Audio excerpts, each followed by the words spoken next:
amis. Et cette semaine, on a une discussion avec un avocat qui fait partie de cette catégorie d'avocats. Et il a dit quelque chose qui est très vrai. Lui, c'est un avocat d'affaires, donc il travaille beaucoup avec les banques. Et il dit quelque chose qui est pas équitable. C'est que lorsqu'une personne riche, elle veut faire un emprunt à la banque, elle va avoir accès à l'emprunt très rapidement, très facilement, et avec un très bon taux, sans payer des grosses assurances. Alors qu'une personne qui est pauvre, que lui a réellement besoin d'argent, il a réellement besoin d'emprunter, pour monter un dossier, ça va être beaucoup plus compliqué, et il va payer des taux un peu plus chers, et il va payer des assurances plus chères, alors que d'habitude, on aurait dû faire le contraire. Celui qui est riche, il a déjà de l'argent, donc on peut lui faire un peu plus cher, le facturer plus cher, et celui qui est pas riche, le facturer moins. Et pourtant, on voit que c'est le contraire. Le pauvre paye toujours plus. Et ce qui est intéressant, c'est que la paracha de la semaine, dans la paracha de Kitavo, elle commence avec l'histoire des Bikurim. Et on voit une histoire similaire. C'est quoi Kitavo? La paracha commence en disant, lorsque tu viendras dans la terre, lorsque tu t'installeras dans la terre d'Israël, les 3 premières années, si tu plantes des 7 fruits d'Israël, pendant les 3 premières années, tu touches pas aux fruits, et les bikurim, les prémices, il y avait un processus, qu'on mettait un fil rouge au premier bourgeon. La 3e année, la carta vatene, tu dois prendre un panier, tu mettras là-bas tes bikurim, donc les prémices, les premiers fruits qui sortent parmi les 7 fruits d'Israël, et tu devais les amener au Beth Amikdash.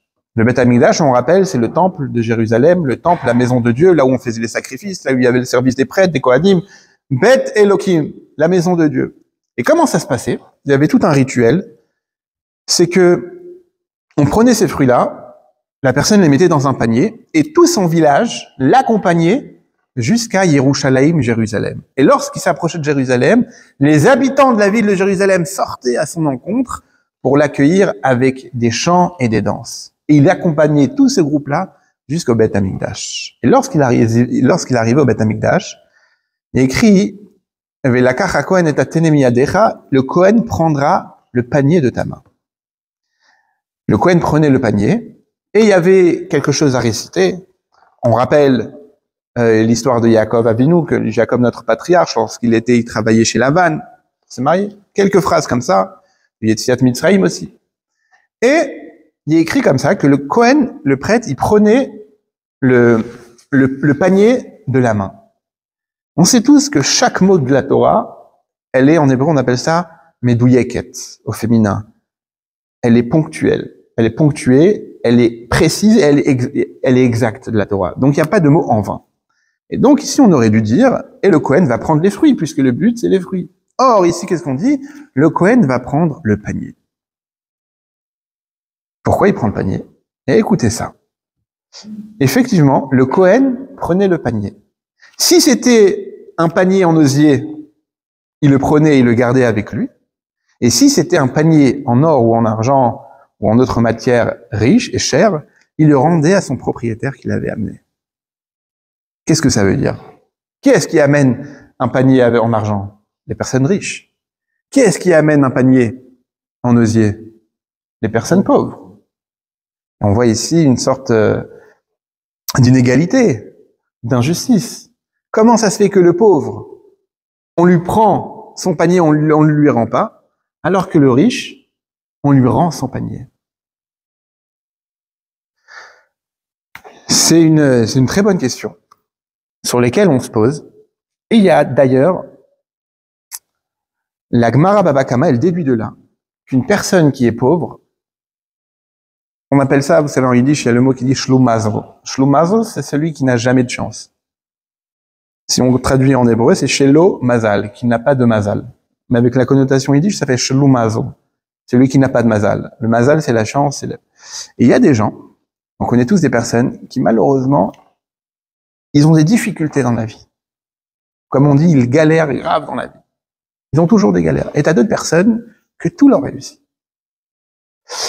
La Gemara Baba Kama, elle dit, on voit de là le fait que le Kohen gardait au pauvre, il lui gardait son panier, il lui rendait pas, et à l'autre, il lui rendait. De là, on voit que malheureusement, le pauvre, son mazal, son mauvais mazal, il le suit toujours. Mais il y a une explication très intéressante qui dit qu'en réalité, non. Pourquoi le Kohen gardait le panier du pauvre? Pour justement lui enlever le mauvais mazal, la mauvaise chance. Il dit, tu vois, ce panier-là, il montre comme quoi tu es pauvre, donc il va rester chez moi.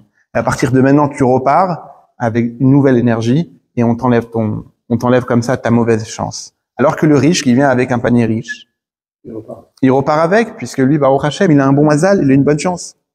Une autre explication qu'on voit là, c'est que on a vu dans l'histoire des gens qui ils ont fui. Vous savez, il y a cette phrase-là qu'on dit, malheureusement on l'entend actuellement un peu souvent.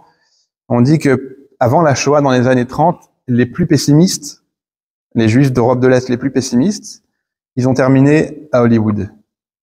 Et les plus optimistes, ils ont terminé à Auschwitz. Mais on voit des personnes qui, malgré tous les voyages, les péripéties qu'ils ont traversées dans leur vie, eh ben, ils ont quand même le mazal avec eux, et partout où ils vont, ils amènent la bracha. C'était le cas de qui? Dans l'histoire on avait fait un cours là-dessus, dans l'histoire juive, c'était Yosef. Yosef Hatzadik, c'était un des 12 fils de Yaakov Avinu, et partout là où il allait, il réussissait. Malgré qu'il a eu que des problèmes dans sa vie, il s'est fait vendre par son frère. Puis ensuite, les Ishmaélim l'ont vendu aux Midian, les Midianim, chacun l'a vendu jusqu'à qu'il arrive en Égypte. En Égypte, il a été serviteur dans la maison de Potiphar. Il est devenu chef des serviteurs. Il s'est fait accuser à tort. Il a été jeté en prison. Arrivé en prison, il devient le chef de la prison. Là-bas, il arrive à interpréter des rêves. Et donc, on le fait sortir de cette prison-là jusqu'à qu'il devienne vice-roi d'Égypte. Qu'est-ce qu'on voit par rapport à ça? Qu'est-ce qu'on dit? Comment on explique la réussite de Yosef? Une des réussites qu'on lui explique, qu'on lui accorde, parce qu'il avait écrit Shem Shamaim Shagour Befiv, il avait constamment le nom de Dieu dans sa bouche. C'est-à-dire que quand tu lui demandais comment ça va, il répondait Baruch Hashem, grâce à Dieu. Toujours, il avait le nom de Dieu dans sa bouche. Et donc, le fait qu'il avait Dieu avec lui, il l'accompagnait d'eux. J'ai mentionné dans mon message que cette semaine, c'est Chai Elul. Chai Elul, c'est le 18 Elul. Qu'est-ce qu'il y a de particulier ce jour-là? C'est la naissance du Baal Shem Tov et de son petit-fils spirituel, l'Admour Azaken, le Baal Atania. Les deux, ils sont nés Chai Elul, le 18 Elul. Chai, c'est la vie. Et donc, on les appelle les deux Shnei Amorot Agdolim, les deux grandes lumières qui ont éclairé tout Israël. Le Baal Shem Tov, par sa voix de la Chassidoute. On va d'ailleurs raconter de belles histoires par rapport à ça. Et le Baal Shem Tov, justement, qu'est-ce qu'il faisait? Parfois, il voyageait des kilomètres et des kilomètres, rien que pour aller voir un juif, lui demander comment ça va, pour que le juif puisse lui répondre Baruch Hashem, grâce à Dieu.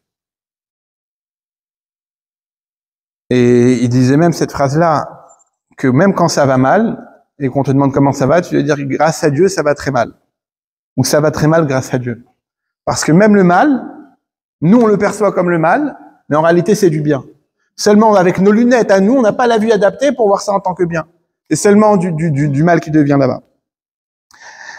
Et ici, il y a une autre explication par rapport au Bikurim, qui encore une fois, on voit toute l'humanité de la Torah. On est beaucoup, vous savez, l'actualité, elle est grâce à Dieu bien, bien riche. Le juif, il est toujours au centre. Le judaïsme est toujours au centre. Et la force que nous, on peut expliquer, c'est la question de la résilience du peuple juif et surtout l'éternité du peuple juif. Comment on explique ça? Puisque le peuple juif, il est attaché avec la Torah et la Torah, elle est attachée avec Dieu, comme le Zohar dit, Tlat Kishurin Mitkashran Dabeda.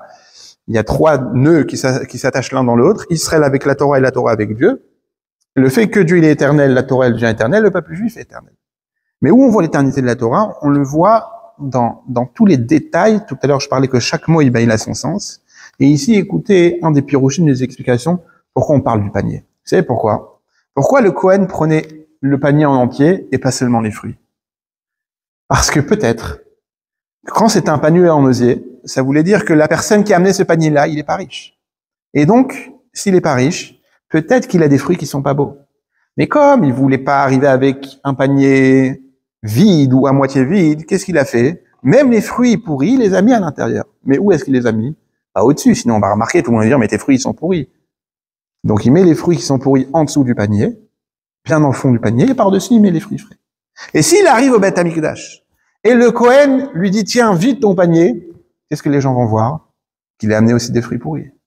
Or, on sait tous ce qui est écrit, celui qui fait honte à son ami, il perd il n'a pas de Olam Haba, il n'a pas de monde futur. Et la Torah, elle fait très attention de ne pas faire honte à quelqu'un en public. Et le Cohen, c'est pour ça qu'il prenait à cette personne-là le panier en entier, comme ça, personne ne va se rendre compte qu'est-ce qui se passe en dessous du panier. C'est comme, parfois on achète des cadeaux, ça a l'air énorme et tout, mais il y a plus de pompons et plus de papier crépon à l'intérieur que du gâteau même. Au Camp Israël, au centre aéré, on faisait des jeux aux enfants. C'est qu'il y avait, chacun il avait des points et il devait choisir à la fin des cadeaux. Donc il y avait plein de lots. Et parfois on prenait un grand carton énorme. À l'intérieur il y avait un papier de toilette, tu vois. Et parfois c'était des petites choses, mais tu avais quelque chose de beaucoup plus cher. Donc des fois le volume ne fait pas tout. Mais ici, donc on voit encore une fois pourquoi on ramène le Cohen prenait le panier en entier, tout ça pour pas faire honte, pardon, aux pauvres. Il y a une explication que le Rabbi ramène, c'est qu'il est écrit par rapport aux korbanot, aux sacrifices. Dans le Beth Amikdash, on amenait des korbanot, des sacrifices. Aujourd'hui, si on voit le service divin du juif, c'est quoi? De quoi il remplit la vie juive? Si on voit les grandes lignes en général de la vie juive, il y a le Shabbat, la cacheroute, les tfilines, la pureté familiale, la prière. C'est quoi la prière? Combien de prières on a par jour? On en a 3. C'est quoi ces prières-là? Pourquoi on prie Dieu? Parce que les lèvres qu'on formule, les prières qu'on formule avec nos lèvres, c'est considéré comme un sacrifice. Étant donné qu'aujourd'hui on n'a plus le Beth Amikdash, donc il y a écrit Unshalma parim sfatenu. Nos lèvres font guise des animaux qu'on approchait en sacrifice à Dieu. Donc les 3 prières qu'on fait par jour représentent un korban. Le korban du matin, les korbans de l'après-midi, les korbans du soir. Korban, c'est le sacrifice.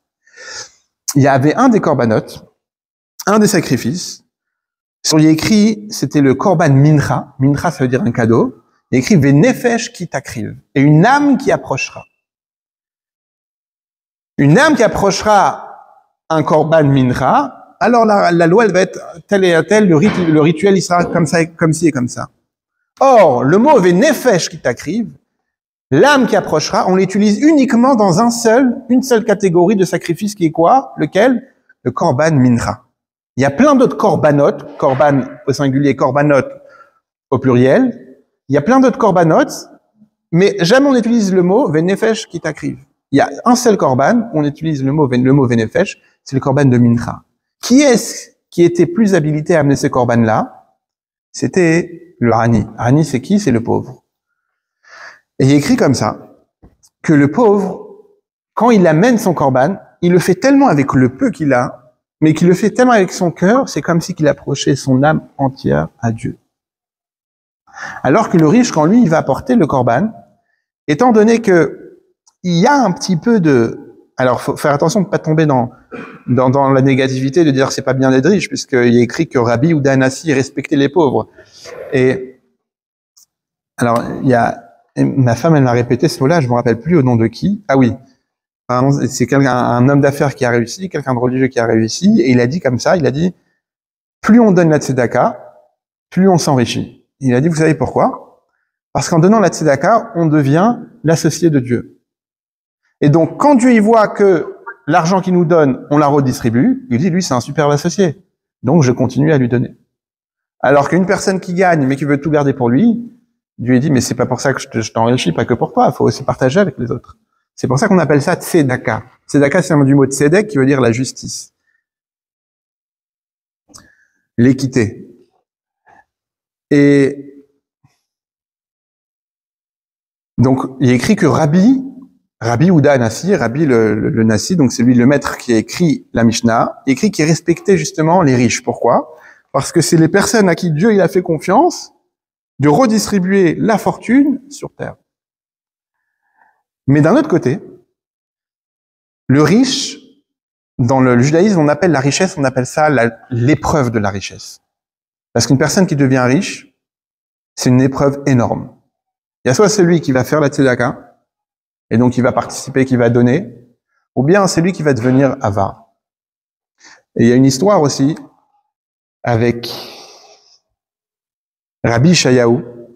Il avait un disciple. Ce disciple-là, il n'était pas forcément riche. Il avait une petite mince affaire qui tournait, mais il faisait énormément achnasat ochim. Achnasat ochim, ça veut dire faire rentrer la achnasat, orim des invités. Il avait sa maison qui était toujours ouverte aux passants, aux mendiants.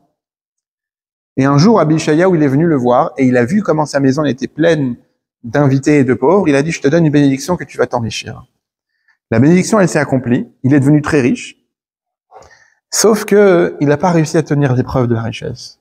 Et donc, en étant très très riche, il devenait de moins en moins généreux. Jusqu'à qu'il a mis un portier devant la maison, un garde, que tous les mendiants qui venaient passer, qui autrefois recevaient un repas chaud et même un lit où dormir, se faisaient jeter avec quelques pièces dans la main.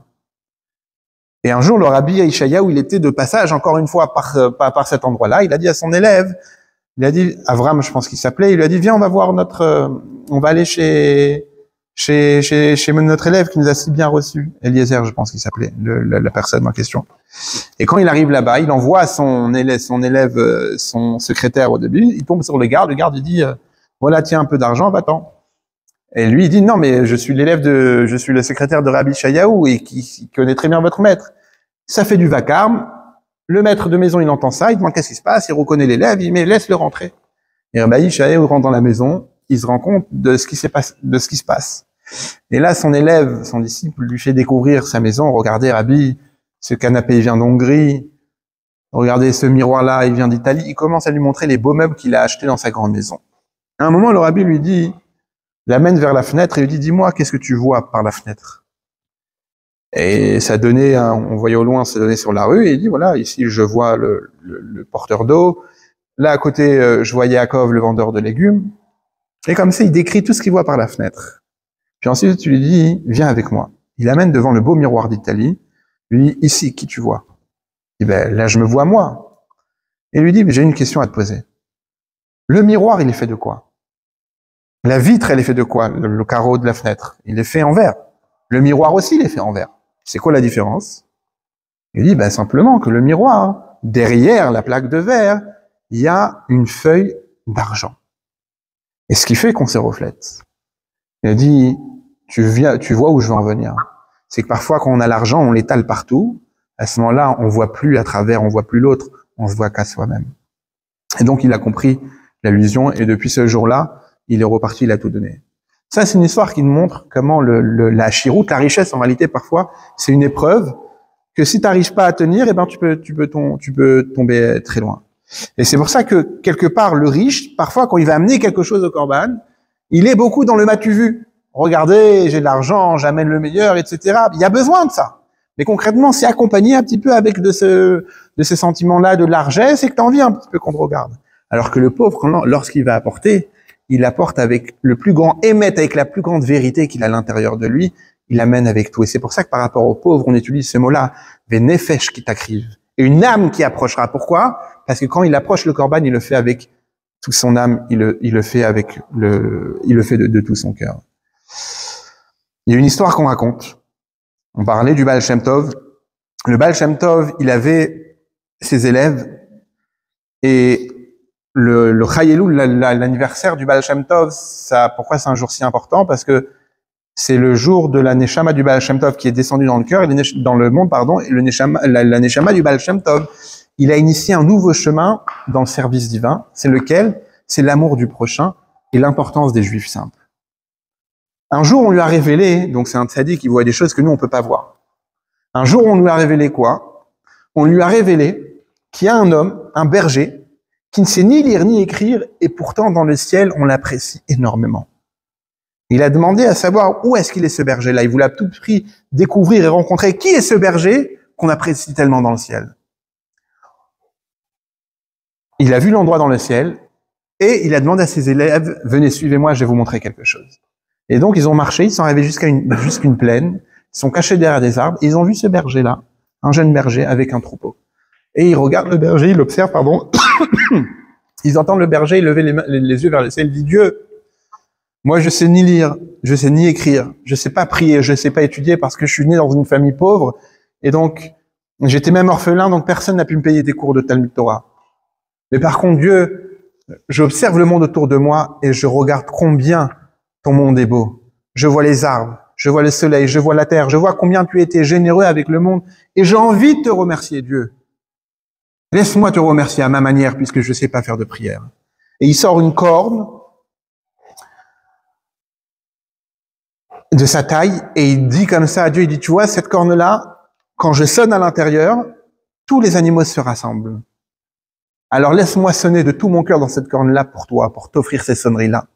Et il commence à sonner, il sonne, et le Baal Shem Tov et ses élèves, ils observent la scène, ils voient qu'il sonne sans s'arrêter. Et le souffle, il commence à partir, et tellement qu'il s'arrête pas, qu'à un moment, il n'y a plus de souffle, il tombe par terre d'épuisement. Une fois qu'il se relève, il dit à Dieu, regarde, laisse-moi te chanter une chanson. Et il commence à chanter un air qui veut rien dire, mais il chante. Comme des fois les bébés, ils chantent, et quand ils sont en bonne mood, c'est trop mignon. Ils chantent des chansons, mais qui ont ni queue ni tête, mais c'est une chanson. Il la chante du cœur. Et lui, la même chose, il commence à chanter, il chante de tout son cœur. Il chante, jusqu'à qu'il a plus de force et il tombe. Ensuite, une fois qu'il récupère, il dit à Dieu, dis maintenant, laisse-moi faire des cabrioles devant toi. Et il fait des cabrioles. Et tout ça avec en hébreu, on appelle ça une tmimout. Tmimout, ça veut dire une simplicité, une intégrité. Sans chichi, sans rien, bien personne autour, ils seront intéressants face à personne. Mais le Baal Shem Tov l'observe avec ses élèves. Et à la fin, il dit, regarde, hier, après mon service, mon patron, il m'a donné une pièce. Cette pièce-là, je vais te la donner à toi, parce que je t'aime. Il prend la pièce, il la jette dans le ciel. Et le Baal Shem Tov, il a vu avec ses yeux du Baal Shem Tov, que nous on peut pas voir, comment une main du ciel, elle est sortie, elle a accepté, elle a pris cette pièce-là, et que la pièce n'est pas retombée.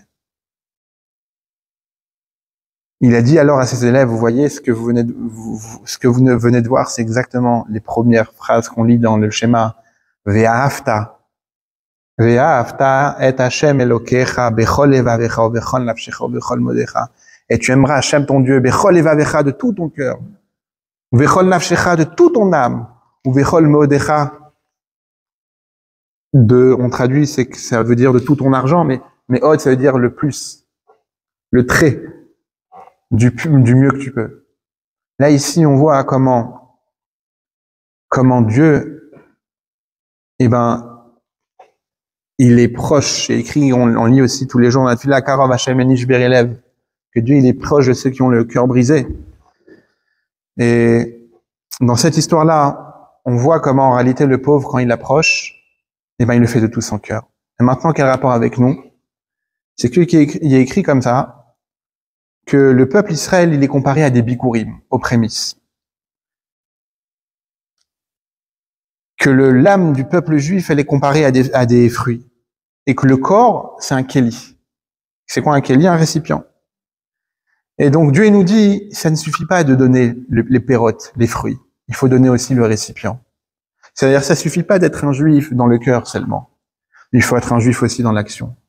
Il faut donner aussi le panier.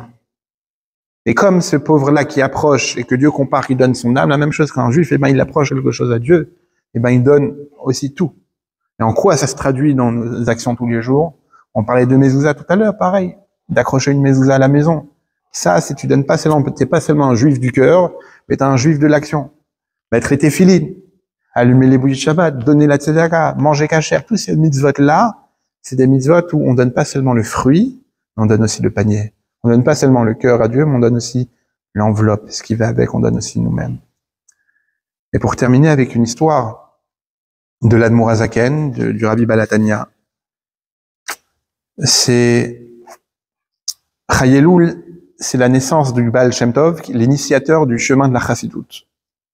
Et l'Admour HaZaken, qui est venu deux générations plus tard, c'est l'initiateur de la Chassidoute Chabad. Et il a écrit ce fameux livre du Tanya.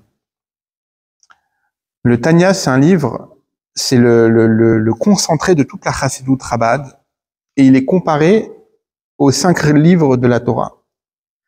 Tout ce que Dieu il a créé sur la terre, Dieu il a créé dans la terre, il a créé tout ce qui est sur la surface se trouve aussi à l'intérieur. Tout ce qui est au-dessus des mers, tout ce qui est sur la terre se trouve dans la mer.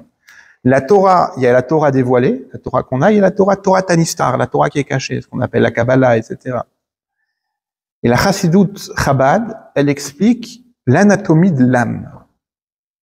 Aujourd'hui, les gens payent des séances entières pour aller voir un psy, pour comprendre pourquoi parfois ils ont des coups de blues et pourquoi parfois ils sont comme ci, pourquoi ils sont trop sensibles à telle chose ou telle chose. Mais on oublie, enfin on l'oublie pas puisque ça nous rappelle, mais que l'âme qu'on a à l'intérieur de nous, c'est tout un monde. La Chassidoute, elle explique que cette âme-là, l'Admour Azaken explique dans le Tanya, comment on la nourrit et comment on l'abîme, de la même façon qu'un corps, on l'abîme si on mange que des bêtises, s'il sort pas assez, s'il reste enfermé chez soi à la maison, s'il reste, on a malheureusement vu avec le visage des otages, comment rester sous terre, et ben ça affecte, Dieu nous en préserve. Mais ça veut dire que chaque comportement a un agissement et un résultat sur le corps. La même chose avec la Neshama, l'âme juive qu'on a à l'intérieur de nous. Le Tanya, il explique comment nourrir cette Neshama-là. Comment on la nourrit? En étudiant la Torah, en faisant les mitzvot, on lui donne à manger. Et je me rappelle quand j'étais à la yeshiva la première année, donc on avait 14 ans, donc on est vraiment en plein adolescence, crise identitaire. À 14 ans, on va à l'internat, donc la yeshiva c'est l'internat, donc on dort là-bas, on quitte un petit peu le bercail de la maison. Donc ça peut paraître un peu jeune, mais c'est vrai que concrètement, on reste des petits-enfants. Et il y avait notre surveillant, on appelle ça un madrir, le vendredi soir, après le repas de Shabbat, il nous amenait dans notre classe, et il faisait un Farbrengen, une réunion chassidique. Il racontait des histoires, on disait les Chaïm, on chantait. Et il nous avait dit, vous savez, alors aujourd'hui c'est devenu un très grand, il s'appelle Dovi Brod, c'est devenu un grand psychologue en Israël, surtout pour la jeunesse, pour cet âge-là. Alors avec nos copains de classe, on rigole, on lui a fait tellement voir de toutes les couleurs qu'en un an, il a eu l'expérience pour avoir tous les caractères possibles. Et il nous avait dit un jour, je me rappelle parce qu'il pleurait, enfin il était très sentimental. À la fois il était très strict avec nous quand c'était l'heure de dormir, il fallait pas dormir sinon on était sanctionnés. Et là pendant le Farbrengen, il se lâchait un petit peu. Et il nous a dit ça vous arrive jamais. Alors nous on a encore des enfants, on n'avait pas toute l'expérience qu'on a aujourd'hui, toute l'étude, etc. Et ça vous est jamais arrivé que parfois vous êtes chez vous à la maison, et ça parle de tout le monde, hein, et il y a un coup de blues. Alors aujourd'hui on appelle ça un coup de blues. Mais t'es triste sans savoir pourquoi t'es triste. Alors peut-être que on va pas rentrer dans la question hormonale ou pas, mais concrètement on sent quelque chose qu'on est triste. On sent une certaine tristesse qui nous habite. Et même si parfois, en ouvrant son téléphone, on va s'évacuer sur les réseaux sociaux, on va changer les idées, il y a ces moments-là où même ça nous intéresse pas. On a quelque chose à l'intérieur de nous qui nous touche. Et il nous a dit ça, vous savez ce que c'est? C'est ce qu'on appelle une itorerut. Itorerut, ça veut dire un réveil. C'est-à-dire que la neshama, elle se réveille à l'intérieur, soit parce qu'elle souffre, ou soit parce qu'elle te dit j'existe. Et comment ça se traduit? Ça se traduit par un sentiment que t'as ni envie de manger, ni envie de rire, ni envie de rien faire, mais tu sens à l'intérieur de toi quelque chose. Et si on propose de lire un télim ou d'étudier, là, ça va t'apaiser. Et maintenant, c'est quelque chose qui remonte il nous a dit ça il y a peut-être 18 ans, 19 ans, et je me rappelle jusqu'à aujourd'hui parce que, alors peut-être à cette époque on les vivait mieux, parce qu'on avait plus de temps libre, mais ça montre que la neshama, elle est là, elle est à l'intérieur de nous, et elle appelle, elle nous fait signe, occupe-toi de nous. Parfois, il y a des, je passe une autre comparaison, mais parfois pendant la prière ou dans les synagogues qui résonnent, ça arrive qu'il y en a t'as faim et ton ventre, il commence à faire des bruits. Et tu peux rien faire pour empêcher ça. T'as le ventre qui gargouille, parce qu'il gargouille, c'est tout. Mais quelque part, t'as les neshama aussi qui gargouillent, mais ça se traduit par un sentiment, pas de tristesse, mais d'amertume. Et il y a une grande différence. Et le Tanya de l'Admour Azaken, il explique cette différence-là entre l'amertume et la tristesse. Après une tristesse, on peut facilement regarder un film, faire des bêtises, ou sans forcément avoir quelque chose de positif. Mais lorsqu'on est amer, alors après l'amertume, on a envie de prier, on a envie d'étudier, on a envie de faire quelque chose de bien. Ça, c'est la différence entre la tristesse et l'amertume. Et c'est pour ça que la tristesse, si on yesod, le shoresh, la source de la tristesse, ça vient de la poussière, parce que la poussière, c'est lourd. La tristesse aussi. La tristesse, elle vient la tristesse, elle vient de la poussière, parce que quelque chose qui est lourd, et ça reste de la poussière, parce que ça va rien t'amener de bien, et au contraire. Alors que l'amertume, c'est ce qui va te permettre de te remettre en question. Et je vais terminer avec une histoire aussi de l'Admour Azaken, puisque c'est aussi Chayeloul. Donc après-demain, c'est aussi l'anniversaire de l'Admour Azaken. Il y a des très belles histoires à son sujet, mais il y en a une par rapport à Yom Kippour. C'était un soir de Yom Kippour. Tout le monde était réuni à la choule. Et en plein Kol Nidrei, il a enlevé son talit, il a mis son manteau, et il est sorti de la synagogue. Il faisait froid, il neigeait, il a traversé toute la ville. Il est arrivé devant une maison, il a cassé du bois, et dans cette maison-là, il y avait une femme qui venait d'accoucher. Et que personne ne s'occupait d'elle, peut-être que soit son mari n'était pas là, soit il était niftar, il était décédé, soit il était à la synagogue. Et je pense que son mari, en réalité, il était plus là. Il a fait chauffer un feu, il lui a fait une soupe, et il lui a donné un bouillon à cette femme-là qui venait d'accoucher, qui ne pouvait pas se nourrir toute seule, pour qu'elle puisse manger le soir du Yom Kippour, et lui, il est reparti ensuite de là. Et cette histoire-là, le rabbi la raconte, et c'est une histoire qui peut, au premier abord, on peut se dire, mais comment un tzaddik, un rabbi, le soir du Yom Kippour, il va couper du bois, ce qui est interdit en soi. Mais en réalité, le message, il est, comment tu peux faire Yom Kippour, demander pardon à Hachem, en sachant que tu as une femme qui est seule, qui n'a pas de quoi manger, et qui vient d'accoucher. Vous savez qu'une femme, les trois premiers jours de l'accouchement, elle est considérée en danger de mort, même selon la halakha, c'est-à-dire qu'elle est obligée de manger, etc., même pendant des périodes, et qu'on fait tout pour une femme qui est pendant les 3 premiers jours d'accouchement. Et ça montre un petit peu que la grandeur, elle se remarque parfois des petites actions naturelles, plutôt que dans des... Alors bien sûr, les grandes actions, c'est important aussi, ça montre un petit peu sur la personnalité, mais parfois, les grandes personnes, c'est ceux qui accomplissent des choses naturelles, mais avec beaucoup de cœur, et surtout utiles, qui vont sauver des gens. Et dernière chose sur le Chai Elul, Chai, c'est la vie, c'est le 18, c'est le numéro 18, on dit que c'est le jour qui donne la vitalité dans tout le mois de Elul, pour renouveler le travail de Teshuvah que le juif y fait pendant le mois de Elul, et que je pense qu'on l'a évoqué la semaine dernière, mais que du 18 jusqu'au 30, on a 12 jours. Et les 12 jours représentent chacun un mois de l'année. Donc le jour 18, ça représente le mois de Tishri, 19, Elul, ça représente le mois de Cheshvan, et que chaque jour, on a la force à la fois de réparer le mois de l'année passée, et en même temps, le comportement qu'on va avoir ce jour-là, c'est des forces qu'on va prendre pour le mois à venir, pour l'année à venir. Donc que Dieu fasse qu'on ait une ktiva v'chatima tova, une bonne et douce année, les shana tova ou metuka.